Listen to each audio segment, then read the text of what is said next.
We haven't had an Out on a Town segment on Monroeville at your service in a couple months. So today, we're overcompensating in a big way. We're here today at the 20+ acre Public Works facility. It's Maze on the Move, and it starts right now.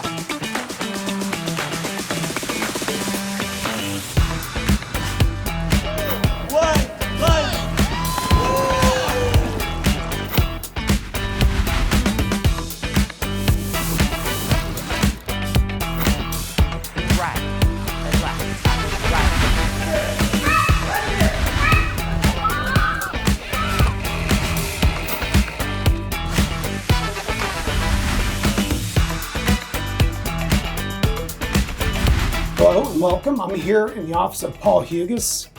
Hi, Paul. Good afternoon. You have the distinction of being a repeat guest. I think our first one in the featured seat today. So thank you for agreeing to do this again.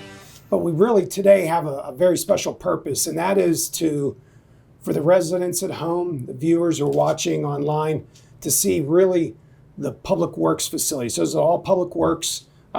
Maze, Monroeville at your service edition. So again, thank you for doing that. And we're here in your second office. That's correct. Maybe start there. You have an office here at the Public Works building on Star Drive, and you have another office At the municipal facility, yes. And that's because not only are you the Public Works director, but you oversee community development, engineering, code enforcement, all of those aspects. Correct. I see you and Chief Cole kind of in a special category as far as responsibility for equipment and personnel. About how many people work for you here and there? In total, 73 people. We have about 60 people with Public Works and 11 at the municipal building and 2 off-site. And of course, you also are responsible for a vast amount of equipment. We're going to look at some of those in a little bit, but just in general, how many pieces of equipment are on your side of the system? In totality of vehicles, equipment, portable equipment, generators, about 150 pieces. Wow. And we just jumped right into the stats because at the heart of it is we're trying to maintain about 110 mile road, thousands of feet of stormwater utilities, 42 traffic signals. I don't even know how many street signs and I don't know what you call them, but apparatus to help keep the street, people informed and so forth. And that all starts here. It does. Yeah, every morning, 60 or so guys and gals roll in and they just spread to the 4 winds. Some of them a little earlier than others. Who gets the first start? Refuse and recycling starts at 4:30 a.m. to do their routes. So they're 4:30 to noon is their typical work day. At 6:30, the remainder of Public Works starts. That's amazing. So really, it's a long day. And it starts early and ends in the afternoon, and there's so many activities. We're going to touch those as we tour the building, but we wanted to be here today. And again, thanks, Paul, for doing this, because for about 6 or 7 years, we've been talking about building a new Public Works facility.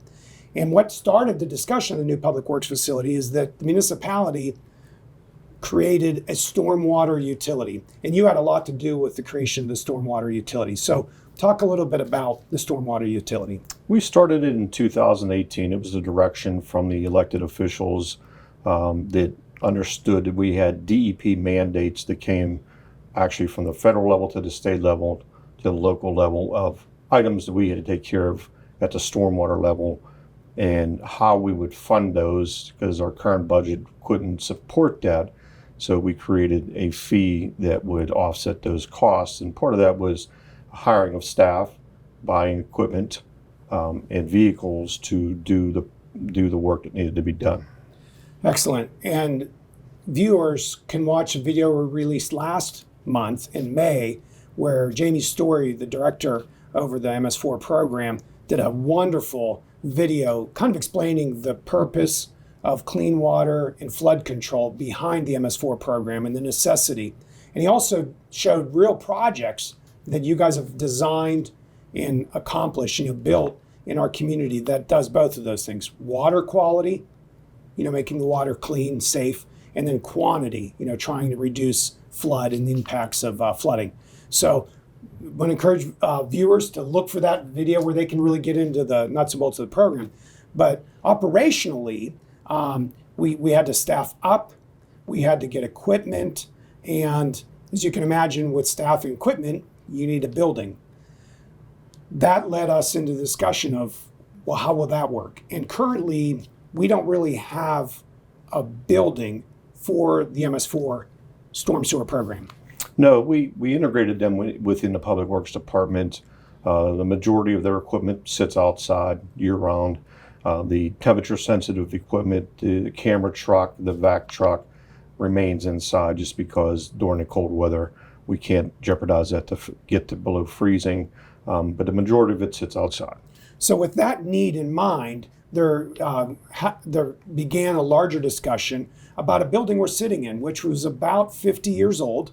And 50 years ago, the Public Works in Monroeville, maybe, let's say, didn't have as many acres to cut, traffic lights to maintain, roads to maintain, didn't have a recycling program. Certainly, as we mentioned, didn't have the stormwater program.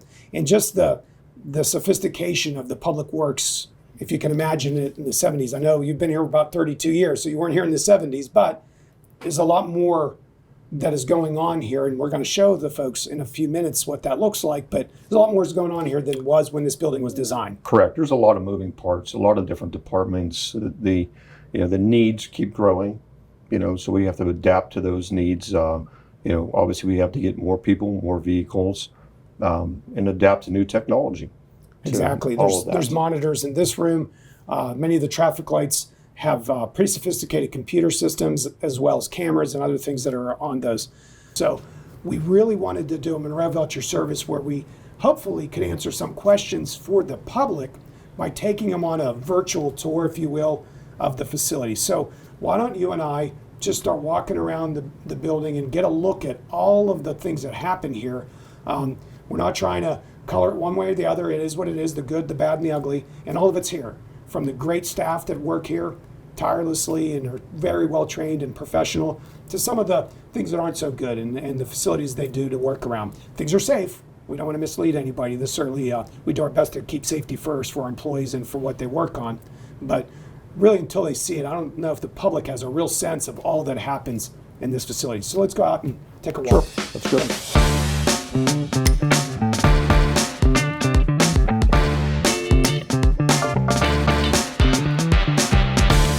So here we are on the outside, 200 Star Drive at the Public Works facility in Monroeville.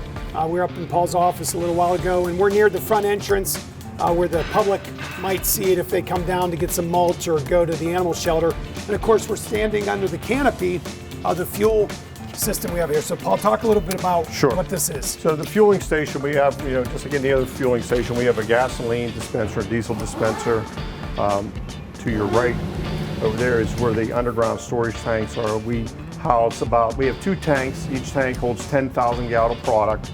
And in totality, we go through about 200,000 gallons total of product per year. So we're doing it on the police, Public Works, about 200 in the fire, and EMS. Yeah, police, fire, EMS, Public Works, and the municipal authority. We use about $200,000. So we're not affiliated directly with the municipal authority, but we have an arrangement where they can get their fuel here and fuel up their trucks. Correct. And in exchange, they maintain all of our meters, our fire hydrants throughout the community. Correct. So how often a week do we have to fill these up? It depends on the season, but typically about once a week we'll get a load of product in to fill the tanks up. And as we head back to the main building, this is the main mechanics area, and over to our left, an auxiliary building where some of the oil is stored, as well as a compressor. So Paul, here we have the compressor. So this is the main compressor room. This generates the air for the vehicle maintenance throughout the building. It's an old antiquated system, but it still works. To the right of that, this is the oil storage room, where we keep all the oils, hydraulic fluids for the mechanics.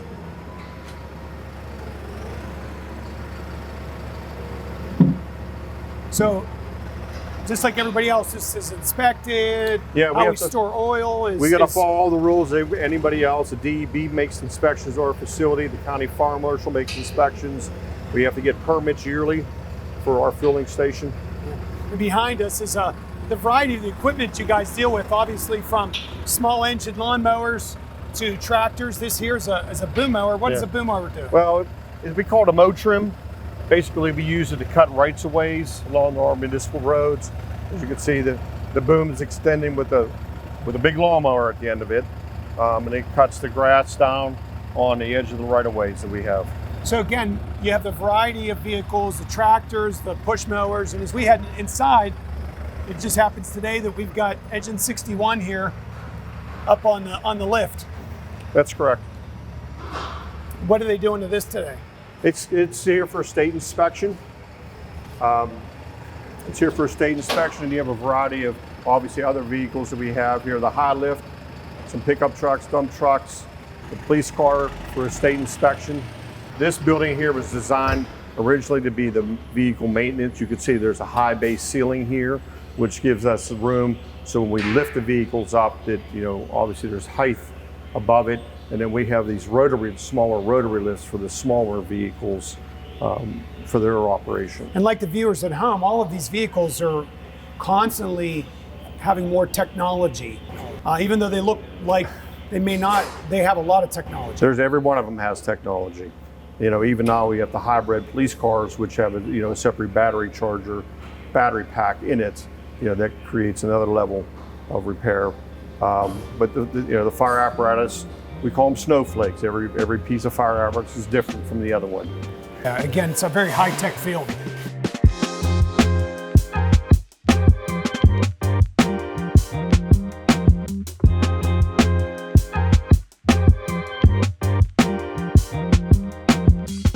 This is a tool and parts storage room.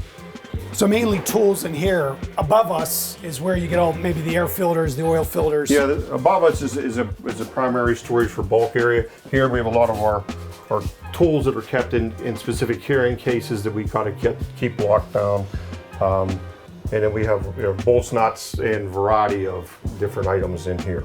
So while we provide fuel for the municipal authority here in Monroeville, we don't do any maintenance for them. We just do the fire, EMS, and then all our equipment. That's correct. We do not do municipal authority repairs. Yeah. We're not going to be able to walk all through here, but this is like Napa Auto Parts. This room is full of, again, oil filters, air filters, you name it. Inventory control. That's a big part of the job, I imagine. It is. I'd like to keep more in inventory. We don't have the storage for it. The common parts that we go through on a daily basis, we like to keep on the shelf, but sometimes you can't do all that. We've all been kind of burdened with the supply challenges. So what do we have here? This is the brains of the operation for our fueling station. This mechanism on the wall, that's how we keep track of how much product is still left in the tanks. There's an alarm on it. If we get too low, it'll let us know. But we look at it daily and keep track of it on our daily chart here of how much gasoline and fuel that we go through. Excellent. Another example here of a piece of heavy equipment that, these guys got to know not just one kind, but they got to know them all. Yeah. Again, this is this hydraulic lift that the fire truck's on right now. It was put in originally when the building was built and opened in the 70s. It's still in working order. We get it inspected on a yearly basis to make sure everything is efficient. Some of the newer technology, we have these portable lifts that we use. They talk to each other via Bluetooth. That's very instrumental. Actually looking to get another set of those so we can do some more. So the Bluetooth helps you when you're like remote controlling them, or so they don't kind of... No, they talk to each other via Bluetooth. Yes. Excellent. Wow. Yeah, and again, these are inspected because I don't even want to walk under it, even though I know it's, safe, but it's a lot of weight up there. You don't often see fire trucks in the air.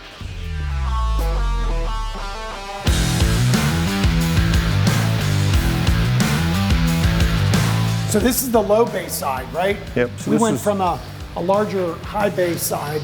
So when they originally laid this out, they pretty much anticipated all the mechanic duties would be there, but I can't overestimate or I'm not sure, we got to find the number, Paul. There's more trucks than you had when this building was open. Yes. There has to be a lot larger number of pieces of equipment, and possibly even bigger ones. Yeah, the fleet has definitely gotten larger. The vehicles have probably gotten larger also. You know, we just have more demand now, so we had to move over to this side of the building, which again has a low bay side, so we're not able to pick the vehicle off the ground as we are on the other side with the high bay. But you know, we got to make things do over here. You know, obviously you see a couple dump trucks here, refuse truck in the back. Oh wow! One of these guys. What do they think they're doing on this one? Looks like they got done changing the tire, Okay. which is a common occurrence. You know, when they go through the landfill, pick up a nail or something in the landfill. Yeah, gotta literally, they change go the tire. off-roading every day Yep. because the landfill is like almost like a moonscape. And we do all of our own vehicle maintenance in-house. There's very little we don't do. We don't do work on the ladders of the fire trucks or the actual pumps of the fire trucks, but everything else we will do in-house. And I would be remiss if I didn't say safety. This is one of the most hazardous occupations. And it's not because the guys themselves aren't safe, but because drivers don't always respect people working in the right of way. So whether it's our refuse people or the people working in our street crew or the stormwater crew, we want all residents to understand they're doing a job. And sometimes that job requires their complete attention. And it's your job to make sure you're driving slower, safer, and giving them spaces. Again, here you have examples of vehicles with our stormwater, I think. So this is our vac truck that it's one of the vehicles we purchased when we started the stormwater division up. You know, it's quite expensive. Yeah. So literally, it's vacuuming the stormwater in, you know, the catch basins and the pipe system. Yeah. So when we have heavy rain, the water actually can get away. So a lot of times you have to go out and you have to vac out the debris or sediment that's in catch basins or in pipes.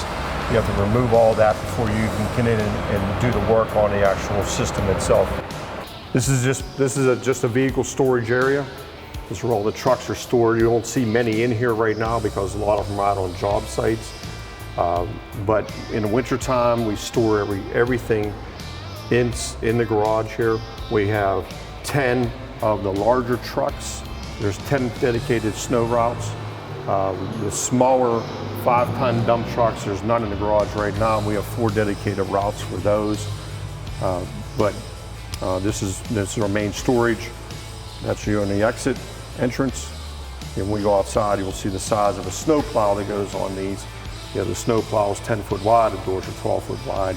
So you got to be delicate getting in and out of the facility. When we talk about redesigning a facility or building a new facility, certainly we would have more bays to get in and out of quickly and safely.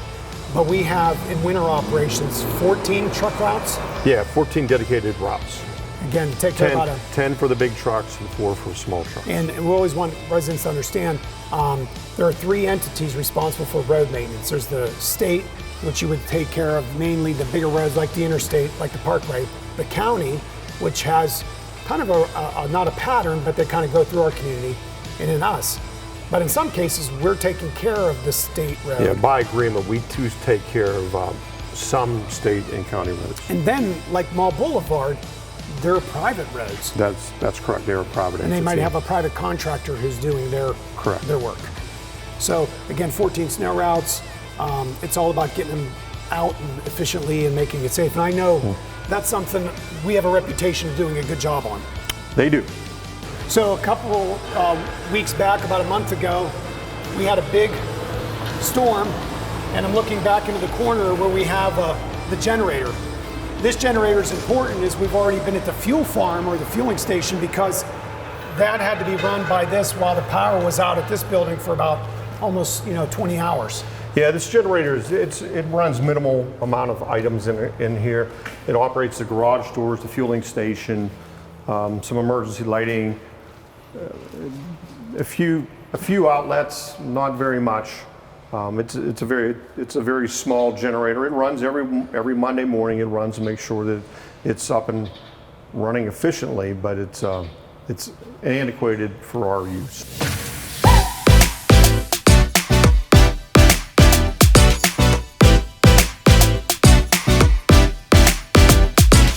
So now we've gone up into this level where we get product deliveries, and we have a number of staff, shops, assigned shop our traffic light shop, our carpentry shop, all kinds of things going in here. Yes, and this is our kind of our large group area. It facilitates just about all the staff, the public works staff. The foreman's offices are here. We have storage for a variety of items, and we have high bay storage in here. We have our recycling bins and a variety of things. And then, one of our more important items here is the sign shop. Just open this up. If you look through here, so the municipality makes our own signs. They're designed on a desktop computer, printed on the plotter, cut out, put it on sign blanks, and hold up a sign, Alex. You can hold that sign up there. Yeah, at the end of the day. This is amazing. We go from the blanks, to finished product. Signs. Over there's a plotter. Is that what you call it? Yep. And the material obviously is uniform reflectivity that. Yeah, and we make all of our own signage, and it's made to the MUTCD standards of signage. So everything is up to par. And again, it's an economy of scale issue. This is the first community I've worked in that had its own sign shop. When we had that storm, we lost signs, we lost different things. We were able to kind of get at it. And again, the blanks, the material over here. This is quite an operation. When we do our road resurfacing program, we do a complete comprehensive review of the street, not only just the asphalt, obviously the storm source system. We also look at the signage, and we replace the signage as we go through. We want to freshen up the entire roadway.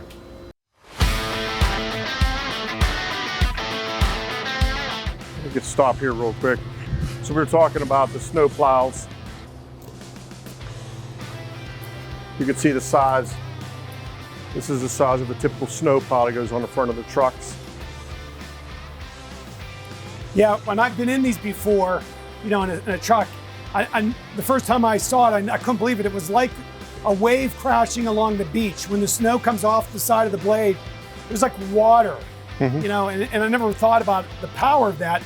So we're looking at a campus that has a property. We're about 30 acres, but we use what, 6 or 8 acres of this part? We're about 10 acres. Okay, about 10 acres. And so we have a lot of asphalt ourselves to maintain. We talk about the 110 miles of road. I think you have a number for how many parking lots, whether it's a municipal building here, the parks. Correct. So we have an additional 32 or 34 parking lots, and we convert into mileage, for calculation reasons, so we can see how much asphalt we take care of. But yeah, we have a lot of parking lots that we have to maintain in addition to the roadway system. What we have here, this is our brine making. Brine is a liquid salt. This is a hopper where you put your salt in. That goes into a system which is inside the building, and it converts it into a liquid brine, which goes into this tank. And there's a filling station here, just as you would at a gas station. That gets put into the salt trucks in the wintertime. We put liquid brine down it. We have a separate brine truck that we'll send out before a storm. If the characteristics are correct, we'll send out and we'll brine the roads ahead of time, so that way the snow doesn't stick to the roadway system. But we also use it in coordination with our salt. It activates the salt very quickly, and then the salt actually doesn't distribute it as far either. So the brine system is attached to the refuse truck garage. It is. So this refuse truck garage is about 4,800 square feet. We have 5 refuse trucks and 1 recycling truck. This building was built in the 80s. The trucks have gotten larger since that point in time. They don't really fit too well in the garage, but they're an important part of our operation. Our refuse division, they work 5 days a week, 52 weeks a year. There's never a week that you don't work 5 days. And it's something we hear a lot of good feedback on. Residents, like the service. Correct. So you can see this garage is sort of seen its better days. They come back every day from their routes. They have to wash the trucks inside and out, and also grease the trucks to keep them in working order. And because of stormwater controls, this just doesn't run down to the stream. We pump this out into the sanitary sewer system. Correct. It goes into the sanitary system, so it gets treated at the Alpha Sand plant. What's remarkable about this facility is really how tight this facility is. These vehicles are all the way to the back of the garage. And as you can see, it's, in my opinion, getting close, if not already exceeded its life cycle. It's a building that maybe when it was open, the trucks weren't as large, but nonetheless, it's seen better days.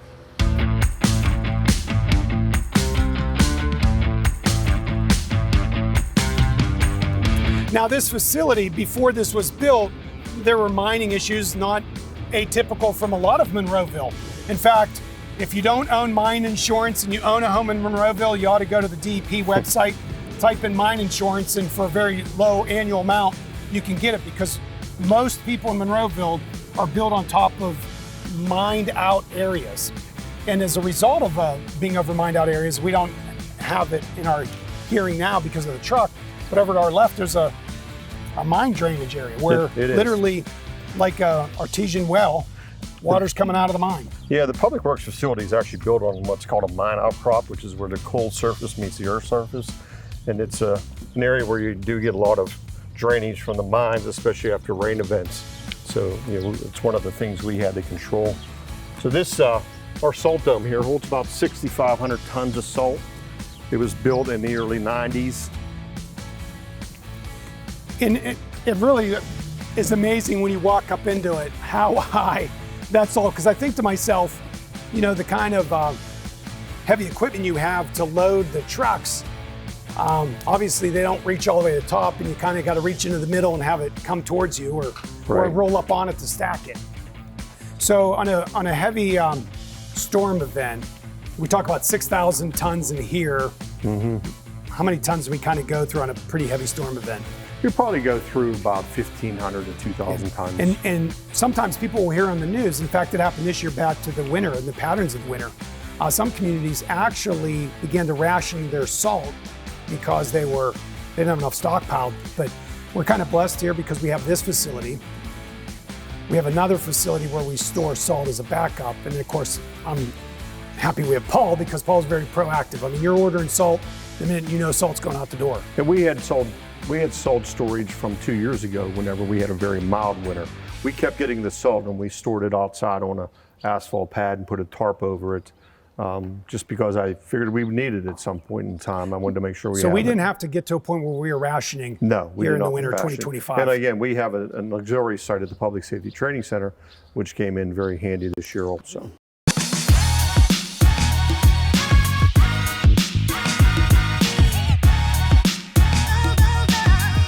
So we go from salt to dogs, a salty dog. But seriously, Monroeville is like a small city. We provide full city services.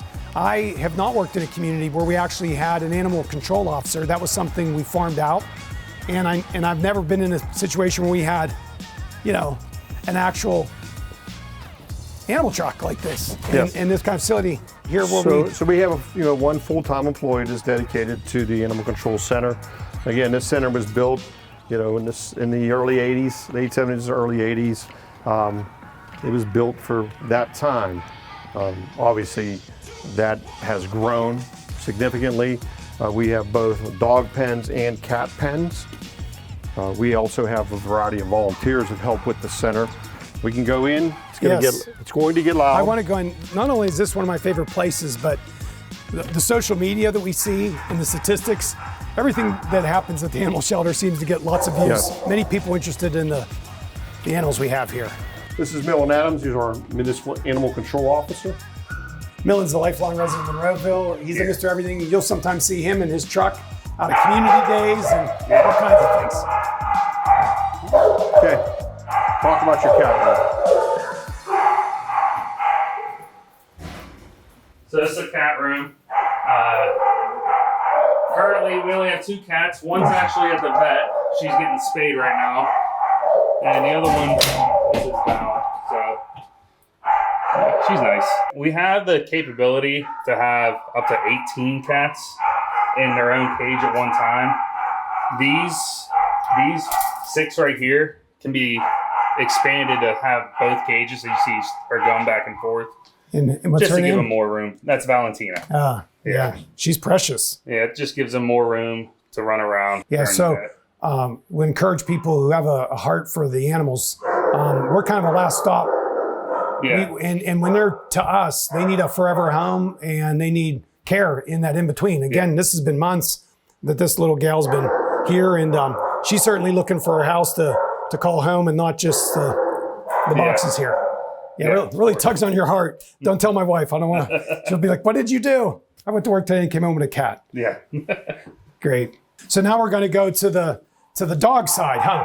Yeah, so I can show you our board first. We have the capacity for 21 dogs because each of these kennels can be split to just, they're only allowed on one side.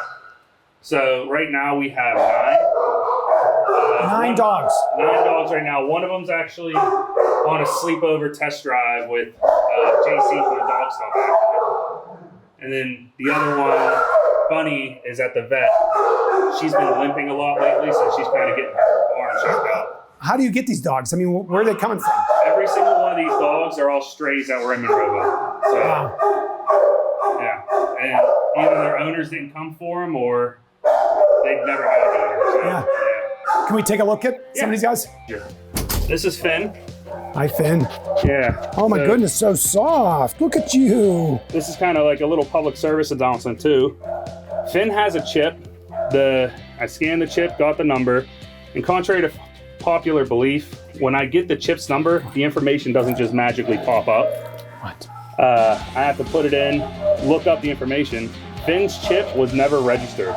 So it's very important when you get your animal's chips, you register them with any site that registers pet chips. And sometimes multiple sites is better because his particular chip, the company went out of business. And I can't even look up where his chip was sold to. So there's an owner out there who didn't maybe know or didn't understand how that works, thinking, well, I got a chip, I'm going to get my dog found. Yeah. And how long has this dog been with us? He's been with us for about 2 weeks. Oh my goodness, So- you're looking for a home, aren't you? Yeah, we're going to be getting him vetted and adopted here soon, which I do feel bad for the old owners, Yeah. but no one has called for him. And I've gotten calls from as far as Ohio and Indiana County for people looking for their animals. So And we have a social media presence, which it seems like that's useful as well. yeah, we put them on our Facebook Yeah. page. Here, I'll let you down, buddy. I know you want to just run around. Yeah, look at you. So we put them on our social media page, and then that gets shared hundreds of times throughout a bunch of other lost and reunite dog groups. So Yeah. we try our best to find the owner for these animals. Yeah. Well, that's a really hard story to hear because I would be, as a pet owner, pretty like, I chipped my dogs. They must not be alive because I'm not getting a response back. But Yeah, it's very important. you got to register the chip. Very important to register the chip.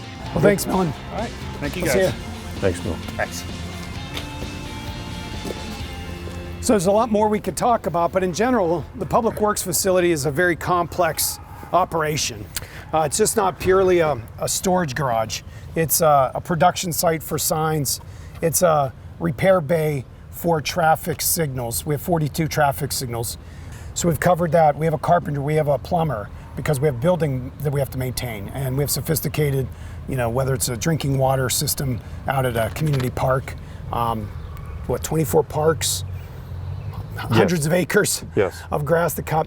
People may not realize this, but we cut a lot of intersections. The grass, if you can think of like pork chops or diamond-shaped patches of grass. We call them common areas. Yeah, we Yes. do that. We mentioned recycle bins. You can get Yes. those here, but you can also, residents at the front entry can get mulch. Correct. Leaf mulch. And what I found interesting is that's really from our own street collection when our stormwater guys are picking up leaves. Actually, it's in the fall time of the year, the Parks Department will go around doing all the streets, and if you put your leaves in a bag, they put them at the curb, and we'll pick up the bags and take them to a facility, then we'll pick up leaf mulch and bring it back. So you mentioned the Parks Department. Parks is under Public Works. That's the staff who maintains the physical plants of the parks. Parks and Recreation are the programming side of things, so they're a little bit different. So our goal today, Paul, was to give the public a chance to see the operation here at Star Drive and to understand, as the council and the mayor discuss the issue of rehabbing this facility, rebuilding this facility in its current location, and relocating it. Easy for you and I to talk about, but harder for the council and the mayor to maybe make that big decision, because it would incur debt and obligate for the next 20 years a paying down of that debt. So we don't take it lightly. I appreciate the time you've taken to kind of walk us through. Is there anything that we've missed in our overview? It's a very dynamic decision to make. I mean, it's a business decision. I get it. You know, I'd like to think that we provided as much information as we could to them to make that decision, whether it's to stay here or to relocate. Either one, it's a large dollar amount. But you know, I'd like to think that the Public Works Department, you know, our main goal is to maintain the infrastructure of this municipality, and that's what we do. Yeah, we're a single municipality providing regional services for tens of thousands of people, and we do it well. And we just need to be thinking about how we do that into the future. I really appreciate, Paul, the time you've taken. Thank you. To walk around. Your guys, they were good sports. I know we videoed some of them while they're working. Some of them are just starting to come back because they're trying to clean things up before the day ends. But I really want the public to know how important this is, that we do our job well, and that they have all the questions they might have of wondering what this all is about. Yep. Today was a small part of doing that, and I couldn't have done it without you, Paul. Thank you. Appreciate it.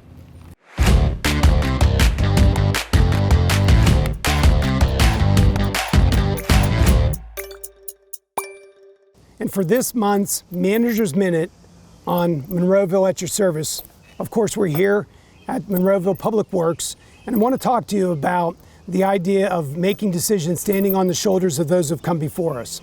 The best way to make long-term decisions is through sound, long-term planning.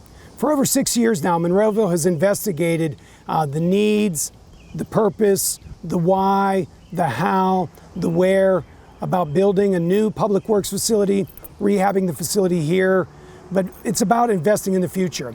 The building that we're using now for public works, the building where my office is located, the building where Parks and Rec facilitate things out of the Community Park West, the Public Safety Training Facility, all of those buildings were bought and purchased with the taxpayer money of Monroeville citizens and businesses.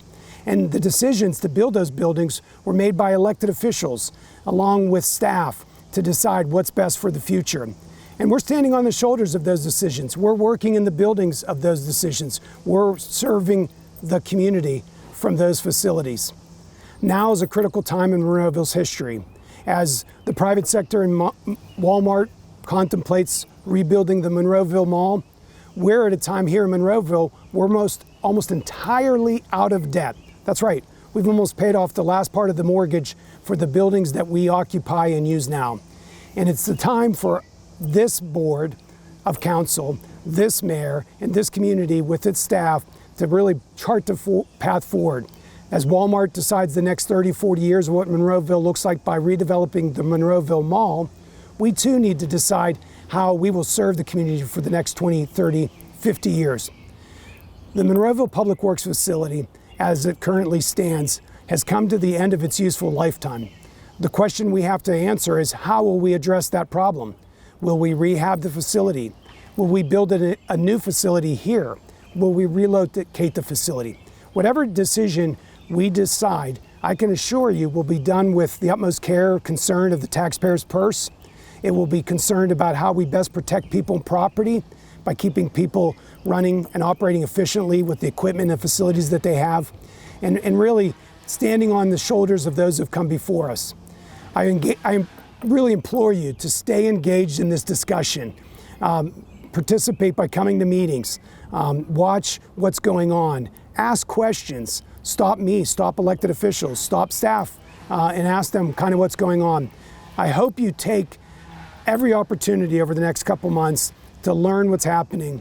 And I trust that we make a decision that we'll all be proud of. And decades back, as they look back at what we've built for them, they'll be proud to know that we did our best, and it will be as it is today. Monroeville at your service in the best way. Thank you for watching today's program and listening to today's Manager's Minute. It's great that you're tuning in today. This program, Monroeville at your service, comes to you every month, where we have segments of out on the town. We feature all the wonderful community events we have here. I have an in-house or outside guest. We do the Manager's Minute, and from time to time we answer questions from you. Stay tuned by watching us every month on our YouTube channel or on cable television, and we'll look forward to having you engaged.